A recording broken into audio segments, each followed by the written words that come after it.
네, 어제장은 외국인과 개인의 대형주 중심의 매도세가 나오면서 지수 하락을 이끌었습니다. 자, 추경호 부총리의 양도세 기준 완화 검토하지 않고 있다. 이런 이야기들 나오면서 지수 상방을 굉장히 제한했는데요. 자, 오늘은 또 새로운 장이 열립니다. 오늘 장에서 살펴볼 만한 이 종목 이야기해 주실 분 모셨습니다. 이성웅 다울투자증권 영업부 차장 함께합니다. 어서 오십시오. 네, 안녕하십니까. 네, 이제 바로 종목 리뷰부터 부탁을 드릴 텐데요. 지난 화요일이었습니다. 화요일에 시간외 종목으로 고영 가져와 주셨고 당일에 바로 목표가 15,000원을 터치를 했습니다. 월요일 화요일장에 이어서 급등을 좀 이어가고 있는 모습이고요. 어제 종가가 15,420원 목표가 위에서 좀 계속적으로 흐름 나와주고 있는데 대응 전략은 어떻게 가져볼까요? 우선 보유 관점 계속 유지를 해야 네. 된다라고 좀 생각이 되고 있고요. 그때 제가 고영에 대한 그 말씀을 드렸을 때 어떤 증권사들의 실적에 대한 추정 그리고 이 반도체 섹터에 대한 관심 부분도 있긴 하지만 뭐 시간에서 좀 올라가는 종목들 중에서도 이 어떤 테마나 이런 종목들도 굉장히 좀 많지만 이게 펀더멘탈 상에서의 이 목표 주가를 올리는 그런 그 올리면서 가는 종목들 같은 경우에는 다음날 이제 급등하더라도 보유 관점을 꾸준히 유지를 해야 되는 게 맞다라고 좀 생각이 되고 있고요. 지금 뭐 앞서서도 좀 말씀을 더 많이 하셨지만은 이제 반도체 섹터에 대한 부분 같은 경우에는 당분간은 고성장에 대한 기대감이 주가의 선반영 될 가능성이 좀 많이 높은 현재 네. 상황이거든요. 뭐 그렇기 때문에 이 고영 같은 경우도 검사 장비 쪽에서는 그 전부터 항상 뭐 시장에서의 이 시장 점유율을 유지를 하는 부분도 잘 했던 상황이었고, 그리고 이제 어떻게 보면 그 반도체에 대한 어떤 향후에 그 대형 그 글로벌 업체를 중심으로 해서 계속해서 기술이 업그레이드 되는 상황으로 가게 됐을 때는 이 고용에 대한 검사 장비에 대한 수요 부분은 계속 늘어날 수밖에 없는 상황으로 갈 가능성이 크거든요. 뭐 그렇기 때문에 이 고용 같은 경우에는 목표 주가 도달했다고 하더라도 저는 보유 관점을 좀 1차적으로 좀 말씀드리도록 하겠습니다. 네, 좋습니다. 고영 같은 경우는 월요일에 나왔던 리포트에 대한 또 상승이 상당히 많이 나왔었고 반도체 검사 장비에다가 이 의료 로봇 또 스마트 팩토리 사업도 성장성 가시화되고 있다라고 하는 점을 지적했습니다.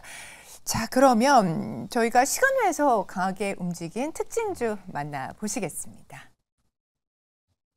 네, 시간외에서는 유증 소식에 상한가 간 종목이 눈에 띄었는데요. 바로 동일청강이 9.99% 상한가까지 오른 모습이었습니다. TN엔터테인먼트는 9.87% 오름세 보였는데요. 와이더 플래닛이 호재성 뉴스에 4거래일 연속 상한가에 가면서 관련주로 부각을 받은 종목입니다. 더코디는 8.55% 오름세고요. AI 에듀캐테크 시장 진출 모멘텀이 계속되고 있습니다. 헥토파이낸셜 4.88% 상승이고요. 내년 상반기 토큰 증권 시장 출범 기대감에 관련주로 엮이면서 기대감은 더욱더 커지고 있습니다. 퀄리타스 반도체 앞서서 이성웅 차장님 그리고 앞선 코너에서도 말씀해 주셨지만 반도체 시장에 호황기가 예고가 되면서 3.53% 오름세 보였는데요. 특히 온디바이스 AI 테마가 계속해서 성장하고 있다는 점 확인하시기 바랍니다. 이렇게 여러 가지 좀 눈에 띄는데 반도체를 역시 계속해서 봐야 될까요? 차장님 어떻게 해야 될까요? 네, 반도체 계속 보면 되겠죠? 네, 지금 현재 본다고 했을 때 네. 뭐 좋죠. 이제 우리나라 쪽에서도 이제 시가총액 상위가 이 반도체 종목들로 채워져 있는 상황이기 때문에 반도체 쪽에서의 특히 이제 글로벌적인 이 반도체 업체들의 뭐 새로운 기술에 대한 뭐 구현이나 이런 부분이 나왔을 때 전체적으로 우리나라 그 시장 자체가 좀 움직이고 좋아지는 상황으로 가고 있기 때문에 이 반도체 쪽에서의 긍정적인 이슈는 분명 우리나라 그 시장에서 이 주도주로 부각되면서 전체 활기를 띨 가능성이 있다고 생각이 되고 있고요. 그다음에 여기 그 시간에서는 이 퀄리타스 반도체를 좀 봐야 되는 그런 상황인데 이 퀄리타스 반도체 같은 경우에도 어떤 CXL과 연관이 있다라기보다도 이 퀄리타스 반도체의 그 주 사업이 바로 이제 인터페이스거든요. 네. 한마디로 이제 그 CXL 같은 경우에도 처리 용량이나 뭐 이런 부분에 있어서 속도 뭐 이런 부분이 가장 어떤 핵심 키워드라고 볼 수 있잖아요. 뭐 그렇기 때문에 뭐 퀄리타스 반도체 같은 경우에도 이런 그 인터커넥트에 대한 IP에 대한 이 기술력 같은 경우가 시장에서 많이 인정을 좀 받았던 그런 상황이었거든요. 네. 뭐 그렇기 때문에 어떤 CX의 관련주라기보다도 제가 봤을 때는 이 반도체 쪽이 계속 이제 뭐 HBM도 그렇지만은 고성능 쪽에서의 그 간다고 하더라도 결론으로 봤을 때는 데이터 그 처리 속도를 빠르게 하고 그리고 용량을 늘린다는 게 바로 이제 반도체들의 HBM이든 이 반도체 고성능 가는 게 가장 큰 핵심이라고 볼 수 있는데 뭐 그런 점에서 이 퀄리타스 반도체가 하는 사업이랑은 지금 반도체가 가고 있는 그런 길이 좀 비슷하다는 느낌이 많이 들거든요. 뭐 그렇기 때문에 이 퀄리타스 반도체에 대한 그 어제도 이제 뭐 신고가를 좀 기록을 했는데 네. 저는 신고가 기록한 후에 장 시간 외에서 상승세를 보였다고 한다면은 이 랠리 부분이 계속 이어질 가능성이 좀 크지 않을까라고 판단되면서 저는 매수 관점으로 오늘 뭐 어제 종가에 매수하면 좀 좋겠지만은 오늘 약간 소폭 상승한다고 하더라도 네네. 매수 관점 접근해도 나쁘진 않다라고 좀 생각이 됩니다. 네, 지금 주가 위치상 여전히 상승 여력이 좀 남아있다 이렇게 판단을 하시고 계시고요. 퀄리타스 반도체 그러면 가격 전략도 확인하겠습니다. 이렇게 생각하시면 될 것 같아요. 이제 그 신고가라는 게 좀 매수 신호일 수도 있다라고 좀 생각을 하시면 어제 종가 기준으로 충분히 매수 관점을 접근하셔도 괜찮지 않을까라고 판단되고 있고요. 1차적인 목표가는 37,000원 그리고 손절가는 31,000원 말씀드리겠습니다. 네, 손절가 부분까지 나오면 내려오면 좀 위치를 포지션을 줄이자. 글쎄요, 저는 지켜야 될까요? 네. 오히려 손절가, 그러니까 목표 주가가 제가 말씀드렸잖아요. 도달했을 때 매도하는 게 아니라 추가 매수할까 보유할까를 생각하는 게 바로 이제 가격인데 손절가 내려왔을 때 그거겠죠. 이 매도를 할까 아니면은 추가 매수를 할까라고 판단하는 그 시점이 바로 이제 손절가라 생각되는데 그래서 이제 퀄리타스 반도체의 어떤 기술력이나 지금 분위기로 보면은 손절가까지 내려오지 않을 것 같긴 한데 내려온다고 하면은 어떤 그러니까 뭐 이 펀더멘탈상으로 저가라고 할 수 있는 그런 상황은 아니에요. 퀄리타스 반도체가. 하지만 그런 기술력이나 여러 가지 성장성을 봤을 때 매수 관점으로 접근해야 되는 싸게 살 수 있는 구간이 31,000원 이하면은 좀 형성이 되지 않을까라고 판단되면서 한번 좀 손절가 왔을 때 다시 한번 좀 말씀드리도록 하겠습니다. 네, 좋습니다. 자, 주가가 지금 신고가에서 있는 상황이기 때문에 부담이 될 수 있는 만큼 한번 여쭤봤습니다. 자, 온디바이스 AI도 CXL 관련주로서도 묶이고 있는 퀄리타스 반도체에 대한 이야기 살펴봤고요. 자, 그렇다면 우리 수급 들어온 외국인과 기관 종목들 특징주로 재은 아나운서가 정리해드립니다. 네, 외국인의 장바구니부터 하나하나 살펴보도록 하겠습니다. 이성웅 차장님의 원픽 종목에 이어서 반도체의 봄바람이 솔솔 불어오면서 관련주인 원익홀딩스에도 16거래일째 외국인도 집중을 하는 모양새입니다. 하나투어는 13거래일 연속 매수를 하고 있는데요. 올해 해외여행이 무려 621%나 급증을 했다고 합니다. 이에 따라서 수혜를 받을 수혜주로 꼽히고 있고요. 한샘은 11거래일 연속 매수인데 내년 턴어라운드가 기대가 되고 있습니다. 일진아이솔루스 9거래일 연속 매수 들어오고 있고요. 운송장비 공급 소식을 전한 바 있습니다. 기아는 7거래일째 보고 있는데요. 태양광으로 전기차 200만 대 에너지를 생산할 수 있게 됐다고 합니다. 이어서 기관의 특징주도 만나보도록 하겠습니다. 한라 IMS의 경우에는 48거래일째 기관이 내리 매수를 하고 있는데요. 기술력을 인정받은 조선 기자재 업체입니다. YM텍은 29거래일 연속 매수 들어오고 있고요. 정부 모멘텀을 받고 있습니다. 전기차 충전 사업을 키운다는 소식에 수혜주로 부각되고 있는데요. 한국가스공사는 15거래일째 보고 있습니다. 6년 만에 단체 임금 협약에 성공을 했다고 하죠. SK는 지주사에 대한 관심, 기관은 여전한 모습인데 13거래일째 보고 있습니다. 투작 수익성이 올라가면서 가치도 함께 쑥쑥 크고 있습니다. 하이트진로는 9거래일째 보고 있는데요. 연말 성수기를 맞아서 주류주가 훨훨 나는 모습이 나타나고 있는데 앞으로도 수혜를 받을 걸로 예상이 되고 있습니다. 이렇게 다양한 섹터 속에서 어느 쪽에 좀 집중해서 보면 좋을까요? 차장님 도와주세요. 네, 외국인 수급 들어온 종목 중에서는 어느 종목 볼까요? 우선은 이제 일진 하이솔루스 한번 좀 봐야 될 텐데. 수소. 네. 그렇죠. 수소차 같은 경우가 한참 몇 년 전에는 정말 그 성장성이 무궁무진하다라고 네. 좀 얘기를 좀 많이 했었던 상황이었는데, 뭐 지금은 이제 수소차에 대한 부분에 있어서 가격도 많이 비싸지만은 이슈가 좀 많았죠. 충전소 관련돼서. 제일 커요. 네. 이게 어떤 충전소가 좀 부족하기 때문에 지금 이 수소차에 대한 수요 부분이 뭐 크게 지금 급감을 한 상황이라고 좀 볼 수 있겠고요. 근데 결론을 본다고 한다면 우리나라 정부 쪽에서의 어떤 전기차보다는 지금은 현재 뭐 수소차나 이쪽에서의 그 투자나 이런 부분이 더 R&D나 이런 부분이 더 활발하게 되는 건 맞다라고 생각이 되고 있거든요. 그렇기 때문에 이 수소차에 대한 부분에 있어서는 저는 성장성은 굉장히 좀 있지만 이 부분이 상용화나 이런 부분은 정말 제반 여건이 많이 도와줘야 좀 가지 않을까라고 좀 생각이 좀 되고 있고요.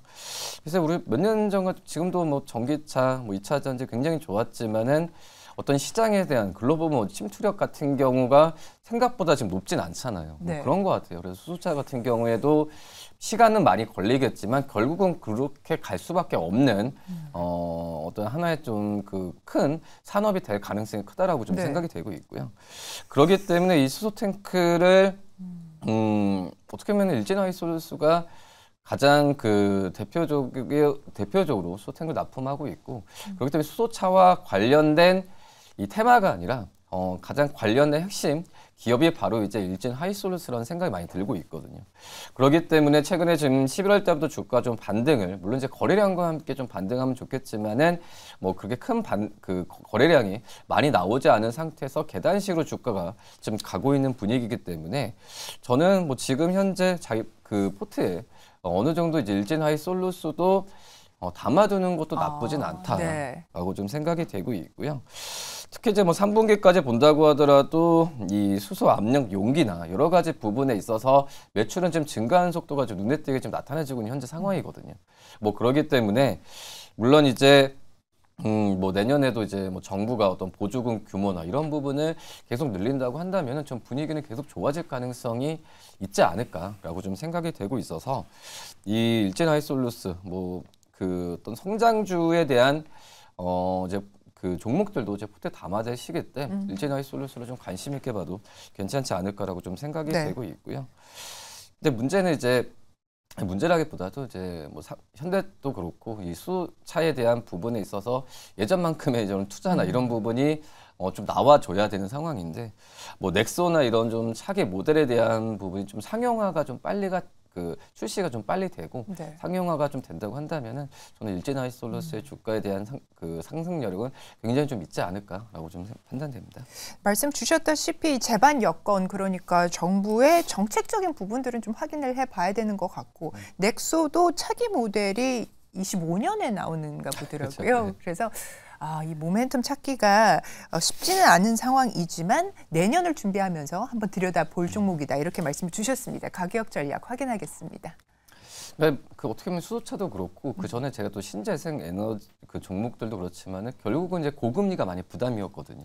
이 금리가 너무 높은 상황에서 이 개발하는 부분이 좀 제한적으로 가는 상황인데, 지금 이제 FOMC 회의도 끝났지만은 금리 인하 시기가 빨라질 가능성도 내년 상반기에 올 가능성이 있기 때문에 이 성장주, 특히 이제 지금 투자나 이런 부분에 있어서 약간 지연됐던 그런 섹터들 같은 경우에는 투자 온기가 볼 가능성이 있지 않을까 생각되면서 일진 하이솔루스뿐만 아니라 성장주에 대한 관심은 또 지금부터 가져야 되지 않을까라고 생각이 되고 있고요. 1차적인 목표가는 27,000원 말씀드리고 손절가는 22,000원 말씀드리도록 하겠습니다. 네, 좋습니다. 일진 하이솔루스 보셨고요. 자, 그렇다면 오늘장 공약주 바로 확인을 해보도록 하겠습니다. 어떤 종목을 좀 보면 좋을까요? SK D&D를 좀 말씀을 좀 드리도록 하겠는데, 우선 인적 분할을 하기 전에 주가가 좀 많이 올랐었던 그런 상황이었는데 조정을 좀 받는 부분이에요. 그러니까 인적 분할에 대한 효과에 대한 그런 기대감을 좀 다시 한번 좀 가질 시기가 이제 오지 않을까라 생각이 되면서 오히려 좀 주가가 3일 연속 빠졌을 때 매수 관점으로 접근해도 나쁘지 않다라고 좀 생각이 되고 있고요. 지금 이제 이 SK D&D 같은 경우에도 지금 이제 인적 분할하게 되면은 원래 이제 SK D&D가 부동산 또 임대업 이쪽에서의 사업이 주고 그다음에 인적 분할을 하게 됐을 때 상호면 이제 에코 그린으로 좀 바뀌게 될 텐데 이 에너지 사업 부분 같은 경우는 지금 투자의 시기라고 좀 생각이 되고 있거든요. 당장 이제 SK D&D 쪽에서의 분할된 에코 그린 쪽에서 실적에 대한 기대감이 아니라 그렇기 때문에 인적 분할한 이후에 본업에 좀 충실을 하고 그리고 에코 그린의 어떤 지분법 이익이나 신성장에 대한 기대감은 따로 이제 투트레로 가져가는 구조로 가게 된다고 한다면은 SK D&D에 대한 본업에 대한 기대감을 가지면서 어떤 이 자회사들의 그런 실적에 대한 부분을 지켜보는 구조로 갈 수 있지 않을까라고 좀 생각이 좀 되고 있고요. 지금 이제 신설 법인 같은 경우에도 이 PBR이나 이런 거 자산 가치로 봤을 때도 인적 분할했을 때는 바로 이제 그 저평가 구간으로 가게 되는 상황이거든요. 네. 그러기 때문에 자산 가치 면에서 봤을 때 SK D&D에 대한 어떤 그 SK D&D도 같은 어떤 밸류에이션이 할인된 상태에서 시작을 하지 않을까라고 좀 판단되고 있거든요. 물론 이제 주가가 좀 선반영된 감은 좀 있긴 하지만 제가 봤을 때도 그 가치나 여러 가지 놓고를 본다고 한다면 충분히 매수 관점으로 지금 현재 가격도 괜찮지 않을까라고 좀 판단됩니다. 네, 지금 설명을 주셨고 분할 이슈가 있는 종목입니다. 내년 3월에 분할을 앞두고 있는 상황인데 에코 그린으로 신설 법인 추가되고 있는 부분, 부동산 사업 가치는 4,240억 정도로 평가를 받고 있는데 자, 이 에코 그린 해상풍력 프로젝트 관련돼서 또 관심을 받고 있습니다. 업사이드는 어느 정도 보십니까? 우선은 지금 현재 가격 좀 약간 좀 쉬어가는 구간은 좀 느낌은 들어요. 네. 근데 이제 저는 좀 많이 쉬었다라는 좀 느낌이 좀 생각이 들어서 어제 종가에 충분히 매수 관점 접근해도 나쁘지 않다라고 좀 생각이 되고 있고요. 1차적 목표가는 34,000원 말씀을 드리지만은 저는 이제 분할 상장이 되기 전에는 주가가 충분히 다시 한번 34,000원을 넘길 가능성이 크다라고 좀 판단이 되고 있어서 34,000원 됐을 때 다시 한번 리뷰를 좀 말씀을 드리고요. 그리고 손절가는 27,000원 말씀드리도록 하겠습니다. 네, 좋습니다. SK D&D 지금 시총이 6,800억 정도 규모입니다. 자, 그래서 분할 이슈 모멘텀 살아있는 종목이니까 한번 가격적인 부분들 고려를 하시면 좋을 것 같고요. 목표가 34,000원으로 제시됐습니다. 자, 오늘 종목 진단 살까 말까에서 자, SK D&D 이렇게 살펴보셨습니다. 투자 포인트 챙겨주신 이성웅 차장님 대단히 감사합니다. 네, 감사합니다.